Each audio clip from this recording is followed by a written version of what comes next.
നമസ്കാരം. ഇസ്രായേലും ഇറാനും തമ്മിലുള്ള നേരിട്ടുള്ള സൈനിക ഏറ്റുമുട്ടൽ 23-ാം ദിവസത്തിലേക്ക് പ്രവേശിക്കുമ്പോൾ ആഗോളതലത്തിൽ നിലനിന്നിരുന്ന എല്ലാ തന്ത്രപരമായിട്ടുള്ള കണക്കുകൂട്ടലുകളും തകിടം മറിയുന്ന കാഴ്ചയ്ക്കാണ് ലോകം ഇപ്പോൾ സാക്ഷ്യം വഹിക്കുന്നത്.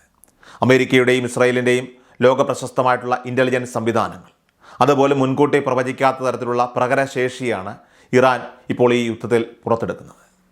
കേവലം പ്രാദേശികപരമായിട്ടുള്ള ഒരു അതിർത്തി തർക്കത്തിനപ്പുറമായിട്ട് വൻ ശക്തികൾ നേരിട്ടിടപെടുന്ന ഒരു ആഗോള പ്രതിസന്ധിയായിട്ട് ഈ യുദ്ധം പരിണമിച്ചിരിക്കുകയാണ്.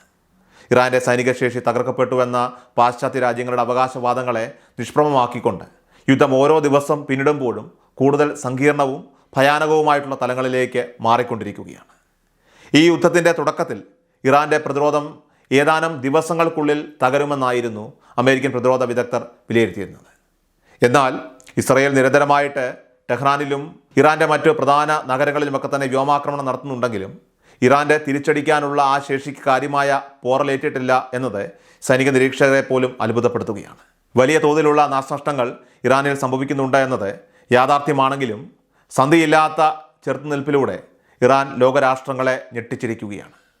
ഈ ഒരു ചെറുത്തുനിൽപ്പ് അത് വെറും ഒരു പ്രതിരോധം മാത്രമല്ല, മറിച്ച് കൃത്യമായിട്ടുള്ള ആസൂത്രണത്തോടെയുള്ള മുന്നേറ്റമാണെന്ന് പുതിയ സംഭവ വികാസങ്ങളൊക്കെ തന്നെ തെളിയിക്കുകയാണ്. ഇസ്രായേലിലെ അതീവ സുരക്ഷാ മേഖലകളായിട്ടുള്ള ഡിമോണ, അതുപോലെ തന്നെ ആരാട് എന്നീ നഗരങ്ങളിൽ ഇറാൻ്റെ ബാലിസ്റ്റിക് മിസൈലുകൾ പതിച്ചത് യുദ്ധത്തിൻ്റെ ഗതി മാറ്റുന്ന നിർണായക സംഭവമായി മാറിയിരിക്കുകയാണ്. ഇസ്രായേലിൻ്റെ വിഖ്യാതമായ അയൺ ഡോം ഉൾപ്പെടെയുള്ള വ്യോമ പ്രതിരോധ സംവിധാനങ്ങളെ തകർത്തുകൊണ്ടാണ് ഈ മിസൈലുകൾ ലക്ഷ്യസ്ഥാനത്ത് എത്തിയത് തന്നെ. ഈ ആക്രമണത്തിൽ 90ഓളം പേർക്ക് പരിക്കേറ്റതായിട്ടും ഇസ്രായേൽ ഔദ്യോഗികമായിട്ട് സ്ഥിരീകരിച്ചു കഴിഞ്ഞു. സൈറൺ മുഴങ്ങുമ്പോൾ തന്നെ ജനങ്ങൾക്ക് ഭൂഗർഭ ബങ്കറുകളിൽ അഭയം പ്രാപിക്കാൻ കഴിയുന്ന അത്യാധുനിക സംവിധാനങ്ങൾ ഇസ്രായേലിൽ നിലനിൽക്കെ ഇത്രയധികം ആളുകൾക്ക് പരിക്കേറ്റുവെന്നത് അത് ആക്രമണത്തിൻ്റെ തീവ്രതയാണ് ഇവിടെ സൂചിപ്പിക്കുന്നത്. ഇവിടെ ഏറ്റവും ഗൗരവകരമായിട്ടുള്ള വിഷയം അത് ഡിമോണയിലെ മിസൈൽ പതനമാണ്. ഇസ്രായേലിൻ്റെ ആണവ ഗവേഷണ കേന്ദ്രമായിട്ടുള്ള Shimon Paras nuclear research centre സ്ഥിതി ചെയ്യുന്നത് ഈ മിസൈൽ പതിച്ച ഇടത്തിന് കേവലം 13 കിലോമീറ്റർ മാത്രം അകലെയാണ്. ഇസ്രായേൽ ഒരു ആണവശക്തിയാണെന്ന് ഔദ്യോഗികമായിട്ട് സമ്മതിച്ചിട്ടില്ലെങ്കിലും 1966 മുതൽ അവർക്ക് ലോകത്തിലെ തന്നെ ഏറ്റവും ശക്തമായ ആണവായുധ ശേഖരമുണ്ടെന്നാണ് അന്താരാഷ്ട്ര നിരീക്ഷകർ പോലും വിലയിരുത്തുന്നത്.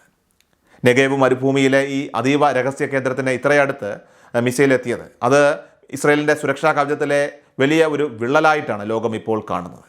ഇത് കേവലം ഒരു മിസൈൽ ആക്രമണമല്ല, മറിച്ച് ഇസ്രായേലിൻ്റെ ഏറ്റവും തന്ത്രപ്രധാനമായിട്ടുള്ള ഇടം പോലും തങ്ങളുടെ പരിധിയിലാണെന്ന ഇറാൻ്റെ ശക്തമായ മുന്നറിയിപ്പാണ്. ഇറാൻ്റെ മിസൈലുകളുടെ ദൂരപരിധി സംബന്ധിച്ച പുതിയ വെളിപ്പെടുത്തലുകൾ അമേരിക്കയെയും അതോടൊപ്പം തന്നെ ബ്രിട്ടനെയും ഒരുപോലെ പ്രതിരോധത്തിലാക്കിയിരിക്കുകയാണ്. ഇന്ത്യൻ മഹാസമുദ്രത്തിലെ ഷാവോസ് ദ്വീപ് സമൂഹത്തിലുള്ള ഡിയാഗോ ഗാർഷിയ എന്ന സംയുക്ത സൈനിക താവളത്തിന് നേരെയുണ്ടായ ആക്രമണം അത് ലോകത്തെ ഞെട്ടിച്ചിരിക്കുകയാണ്. ഇറാൻ അതിർത്തിയിൽ നിന്നും ഏകദേശം 4000 കിലോമീറ്റർ, അതായത് 2380 മൈൽ ദൂരെയുള്ള ഈ താവളം അതുവരെ ഇറാൻ്റെ മിസൈലുകൾ അവിടെ എത്തി എന്നത് സങ്കല്പിക്കാവുന്നതിനും അപ്പുറമാണ്. ഇതിനു മുൻപ് സൈപ്രസിലെ ബ്രിട്ടീഷ് സൈനിക കേന്ദ്രത്തിന് നേരെയും സമാനമായ ആക്രമണം നടന്നിരുന്നു. ഇത്രയും ദൂരപരിധിയുള്ള മിസൈലുകൾ ഇറാൻ്റെ പക്കലുണ്ട് എന്നത് ആഗോള സൈനിക ബലാബലങ്ങളെപ്പോലും ഇപ്പോൾ പുനർചിന്തനത്തിന് പ്രേരിപ്പിക്കുകയാണ്. ഡിയാഗോ ഗാർഷ്യയിലെ ആക്രമണം അത് യൂറോപ്യൻ രാജ്യങ്ങളെ വലിയ ഭീതിയിലാഴ്ത്തിയിരിക്കുകയാണ്. ഇറാൻ അവകാശപ്പെടുന്നത് പോലെ 3000 മൈൽ ദൂരപരിധിയുള്ള മിസൈലുകൾ അവരുടെ പക്കലുണ്ടെങ്കിൽ ലണ്ടൻ, പാരീസ്, ബെർലിൻ തുടങ്ങിയ പ്രധാന യൂറോപ്യൻ നഗരങ്ങളെല്ലാം ഇറാൻ്റെ പ്രഹരപരിധിയിലാണെന്ന് വ്യക്തമാകും. പാരീസ് ആകട്ടെ 2609 മൈലും ലണ്ടൻ 2750 മൈലും മാത്രമാണ് ഇറാനിൽ നിന്നുള്ള ദൂരം എന്നത് കണക്കിലെടുക്കുമ്പോൾ യൂറോപ്പിന് ഒരിടത്തും സുരക്ഷിതമല്ലെന്ന് വരുന്നു. തങ്ങളെ തകർക്കാൻ ശ്രമിക്കുന്നവർക്ക് ഒരിടത്തും സുരക്ഷാ കവചം ഉണ്ടാകില്ലെന്ന ഇറാൻ്റെ പ്രഖ്യാപനം അത് വെറും വാക്കല്ലെന്ന് ഈ സംഭവങ്ങളൊക്കെ തന്നെ അടിവരയിടുകയാണ്. ബ്രിട്ടനിൽ ഈ സാഹചര്യം വലിയ ആഭ്യന്തര രാഷ്ട്രീയ കലഹങ്ങൾക്ക് വഴിമരുന്നിട്ടിരിക്കുകയാണ്. തങ്ങളുടെ സൈനിക കേന്ദ്രങ്ങൾ പോലും സംരക്ഷിക്കാൻ കഴിയാത്ത വിധം ദുർബലമാണോ ബ്രിട്ടൻ്റെ പ്രതിരോധ സംവിധാനമെന്ന് പ്രതിപക്ഷ നേതാവ് കെമി ബാഡനോക്ക് സർക്കാരിനോട് ചോദിക്കുകയാണ്. അമേരിക്ക അമിതമായിട്ട് ആശ്രയിക്കുന്ന ബ്രിട്ടീഷ് നിലപാട് അത് അപകടകരമാണെന്ന തിരിച്ചറിവ് അവിടെ ശക്തമായിട്ടുണ്ട്. ഇറാൻ്റെ സൈനിക ശേഷിയെ കുറച്ച് കണ്ടതാണ് ഈ ഒരു പരാജയത്തിന് കാരണമെന്നും വിലയിരുത്തപ്പെടുന്നുണ്ട്. ഏത് നിമിഷവും തങ്ങളുടെ മണ്ണിലും ആക്രമണം ഉണ്ടായേക്കാമെന്ന ഒരു ഭീതിയിലാണ് ബ്രിട്ടീഷ് ജനത ഇപ്പോൾ കഴിയുന്നത്. ആഗോള സമ്പദ് വ്യവസ്ഥയെ ഈ യുദ്ധം എത്രത്തോളം ദോഷകരമായിട്ട് ബാധിക്കുന്നുവെന്നതിൻ്റെയൊക്കെ തന്നെ നേർചിത്രമാണ് ഹോർമുസ് കടലിടുക്കിലെ പ്രതിസന്ധി എന്ന് പറയുന്നത്. ലോകത്തിലെ പ്രധാന എണ്ണക്കടത്ത് പാതയായിട്ടുള്ള ഹോർമുസ് അടഞ്ഞുകിടക്കുന്നത് എണ്ണവില കുതിച്ചുയരാനായിട്ട് കാരണമായിരിക്കുകയാണ്. ബാരലിന് $200 എന്ന റെക്കോർഡ് ആ ഒരു വിലയിലേക്ക് കാര്യങ്ങൾ നീങ്ങുകയാണെന്നാണ് സാമ്പത്തിക വിദഗ്ധരുടെ മുന്നറിയിപ്പ്. ഉൽപ്പാദനം ഏതാണ്ട് നിലച്ച മട്ടാണ്. ഈ ആഗോള പ്രതിസന്ധിയുടെ അലയൊഴികൾ അത് കേരളത്തിലെ ഉൾനാടുകളിൽ പോലും അനുഭവപ്പെട്ടു തുടങ്ങിയിട്ടുണ്ട്. പാചകവാതക വിതരണത്തിലെ തടസ്സവും സാധാരണ ഹോട്ടലുകളിൽ പോലും ഭക്ഷണം ലഭ്യമല്ലാത്ത സാഹചര്യവും ഇതിൻ്റെയൊക്കെ തന്നെ തെളിവാണ്. പണത്തേക്കാൾ ഉപരിയായിട്ട് ഇന്ധന ലഭ്യതയ്ക്ക് പ്രാധാന്യം വരുന്ന ഒരു കാലഘട്ടത്തിലൂടെയാണ് ഇപ്പോൾ നമ്മൾ കടന്നു പോകുന്നത്. അമേരിക്കൻ പ്രസിഡന്റ് ഡൊണാൾഡ് ട്രംപിൻ്റെ മാറിക്കൊണ്ടിരിക്കുന്ന നിലപാടുകൾ അത് ലോകത്തെ കൂടുതൽ ആശയക്കുഴപ്പത്തിലാക്കുന്നു. തുടക്കത്തിൽ തങ്ങൾക്ക് ഈ യുദ്ധവുമായിട്ട് നേരിട്ട് ബന്ധമില്ലെന്ന് പ്രഖ്യാപിച്ച ട്രംപ് ഇപ്പോൾ കടുത്ത ഭീഷണിയുമായിട്ട് രംഗത്തെത്തിയിരിക്കുകയാണ്. അടുത്ത 48 മണിക്കൂറിനുള്ളിൽ ഹോർമുസ് കടലിടുക്ക് തുറന്നില്ലെങ്കിൽ ഇറാൻ്റെ പവർ പ്ലാന്റുകൾ, അതായത് ഊർജ്ജ ഉൽപ്പാദന കേന്ദ്രങ്ങളൊക്കെ തന്നെ തകർക്കുമെന്നാണ് ട്രംപിൻ്റെ പുതിയ മുന്നറിയിപ്പ്. ഒരു രാജ്യത്തിൻ്റെ ഊർജ്ജ സ്രോതസ്സുകൾ തകർക്കുന്നത് യുദ്ധമര്യാദകൾക്ക് നിരക്കാത്തതാണെന്നും അത് ജനങ്ങളെ പട്ടിണിയിലേക്കും ദുരിതത്തിലേക്കുമൊക്കെ തന്നെ തള്ളിവിടുമെന്നും അന്താരാഷ്ട്ര മനുഷ്യാവകാശ സംഘടനകൾ പോലും ചൂണ്ടിക്കാട്ടുന്നു. എന്നാൽ ഇത്തരം ഭീഷണികൾക്ക് വഴങ്ങില്ലെന്നാണ് ഇറാൻ്റെ നിലപാട്. തങ്ങളുടെ പവർ പ്ലാന്റുകൾ ആക്രമിക്കപ്പെട്ടാൽ യൂറോപ്യൻ രാജ്യങ്ങളുടെ ഊർജ്ജ സ്രോതസ്സുകളൊക്കെ തന്നെ തങ്ങൾ ലക്ഷ്യം വയ്ക്കുമെന്ന് ഇറാൻ ഇപ്പോൾ തിരിച്ചടിച്ചിട്ടുണ്ട്. പറഞ്ഞ കാര്യങ്ങൾ പ്രവർത്തിച്ചു കാണിക്കുന്ന ഇറാൻ്റെ നിലവിലത്തെ രീതി പാശ്ചാത്യ രാജ്യങ്ങളെ കൂടുതൽ പ്രതിരോധത്തിലാക്കുന്നുണ്ട്. ഇതിനിടയിലും GCC രാജ്യങ്ങളിലേക്ക് മിസൈലുകളും അതോടൊപ്പം തന്നെ ഡ്രോണുകളും അയക്കുന്നത് ഇറാൻ തുടരുന്നുണ്ട്. അയൽ രാജ്യങ്ങളെ നേരിട്ട് ഉപദ്രവിക്കാൻ താല്പര്യമില്ലെന്ന് പറയുമ്പോഴും മേഖലയിലെ സംഘർഷം നിയന്ത്രണാതീതമായിട്ട് തുടരുകയാണ്. മിസൈൽ ശേഷിയിൽ ഒരു കുറവും സംഭവിച്ചിട്ടില്ലെന്ന് തെളിയിക്കുന്നതിലൂടെ മേഖലയിലെ തങ്ങളുടെ ആധിപത്യം ഉറപ്പിക്കാനാണ് ഇറാൻ ശ്രമിക്കുന്നത്. ഇന്ത്യൻ മഹാസമുദ്രത്തിലെയും അറബിക്കടലിലെയും ഒക്കെ തന്നെ പുതിയ സൈനിക വിന്യാസങ്ങൾ അത് ദക്ഷിണേഷ്യൻ രാജ്യങ്ങളെയും ആശങ്കയിലാക്കുന്നുണ്ട്. ഇറാൻ്റെ മിസൈലുകൾ ഇന്ത്യയുടെ തൊട്ടു താഴെയുള്ള ഡിയാഗോ ഗാർഷ്യയിൽ പതിച്ചത് സുരക്ഷാ കണക്കുകൂട്ടലുകളെ മാറ്റിമറിച്ചിരിക്കുകയാണ്.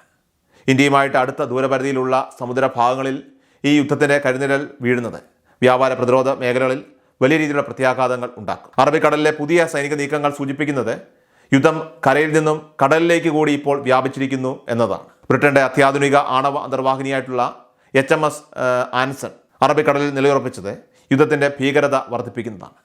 ഓസ്ട്രേലിയയിൽ നിന്നും എത്തിച്ച ഈ മുങ്ങിക്കപ്പലിന് കടലിൽ നിന്നും 1000 മൈൽ ദൂരപരിധിയിൽ ടോമഹാക്ക് മിസൈലുകൾ വഴി അണുബോംബ് പ്രയോഗിക്കാനായിട്ട് ശേഷിയുണ്ട്. ഇറാൻ്റെ തീരത്തോട് അടുത്ത് നിൽക്കുന്ന ഈ ആണവ സാന്നിധ്യം ലോകത്തെ ഒരു 3ാം ലോകമഹായുദ്ധത്തിൻ്റെ വക്കിലേക്ക് എത്തിച്ചിരിക്കുകയാണ്. മുൻപ് ജപ്പാനിൽ അമേരിക്ക ചെയ്തതുപോലെ യുദ്ധം പെട്ടെന്ന് അവസാനിപ്പിക്കാൻ ഒരു കടുത്ത നടപടി ഉണ്ടാകുമോ എന്ന ഒരു ഭീതിയിലാണ് ഇപ്പോൾ ലോക സമൂഹം. നമ്മുടെ തലമുറയ്ക്ക് മുൻപരിചയമില്ലാത്ത തരത്തിലുള്ള ഒരു യുദ്ധ സാഹചര്യമാണ് ഇപ്പോൾ സംജാതമായിരിക്കുന്നത്. ഇറാഖ് ഇറാൻ യുദ്ധമോ കുവൈറ്റ് അധിനിവേശമോ ഒക്കെ തന്നെ അഫ്ഗാൻ യുദ്ധമോ ഒന്നും ഇത്രയധികം ആഗോള പ്രത്യാഘാതങ്ങൾ ഉണ്ടാക്കിയവയായിരുന്നില്ല.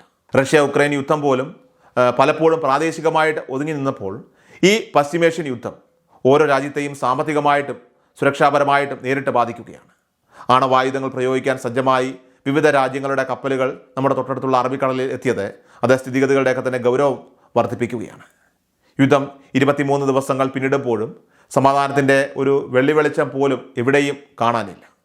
ഓരോ ദിവസവും പുതിയ പുതിയ വെല്ലുവിളികളും കൂടുതൽ മാരകമായിട്ടുള്ള ആയുധങ്ങളുമാണ് ഇപ്പോൾ ചർച്ചയായിക്കൊണ്ടിരിക്കുന്നത്. ആഗോള നേതൃത്വങ്ങൾക്കിടയിലെ ഏകോപനമില്ലായ്മയും പ്രതികാര ബുദ്ധിയോടെയുള്ള സൈനിക നീക്കങ്ങളുമൊക്കെ തന്നെ മാനവരാശിയെ തന്നെ വലിയൊരു വിപത്തിലേക്കാണ് ഇപ്പോൾ തള്ളിവിടുന്നത്.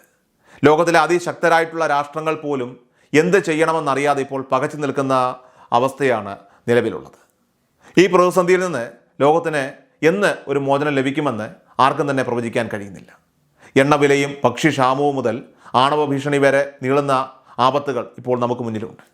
യുദ്ധത്തിൻ്റെ കെടുതികൾ അത് അതിർത്തികൾ ഭേദിച്ച് എല്ലാവരിലേക്കും എത്തുന്ന ഈ ഒരു സാഹചര്യത്തിൽ സമാധാനത്തിനായിട്ടുള്ള പ്രാർത്ഥനകൾക്കും നയതന്ത്രപരമായിട്ടുള്ള ഇടപെടലുകൾക്കും മാത്രമേ ലോകത്തെ ഇനി രക്ഷിക്കാൻ സാധിക്കൂ. ഈ കറുത്ത ദിനങ്ങൾ അവസാനിക്കുമെന്നും ലോകം വീണ്ടും ശാന്തിയുടെയും സമാധാനത്തിൻ്റെയും പാതയിലേക്ക് മടങ്ങി വരുമെന്നും നമുക്ക് പ്രത്യാശിക്കാം.